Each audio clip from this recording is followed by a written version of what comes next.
آپ دیکھ رہے ہیں سیاسی پوائنٹ۔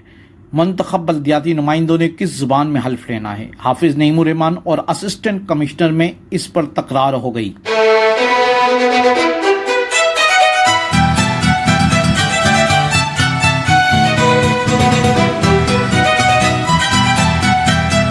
گزشتہ روز نارتھ نظام آباد کراچی میں منتخب بلدیاتی نمائندوں کی انوکھی حلف برداری کی تقریب ہوئی۔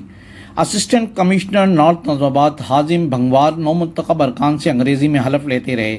امیر جماعت اسلامی کراچی حافظ نعیم الرحمان سمیت دیگر منتخب نمائندے اردو میں جملے ادا کرتے رہے۔ اس دوران کسی کو کچھ سمجھ نہ آ سکا۔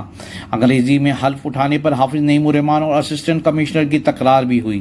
حافظ نعیم الرحمان نے کہا کہ انگریزی میں نہیں اردو میں حلف لیں اور قومی زبان کو عزت دیں، لیکن اسسٹنٹ کمشنر نارتھ نظام آباد حازم بھنگوار نے انگریزی میں ہی حلف لینے پر اصرار کیا۔ ساتھ ہی یہ بھی کہا کہ اردو، سندھی اور انگریزی کے آپشنز موجود ہیں۔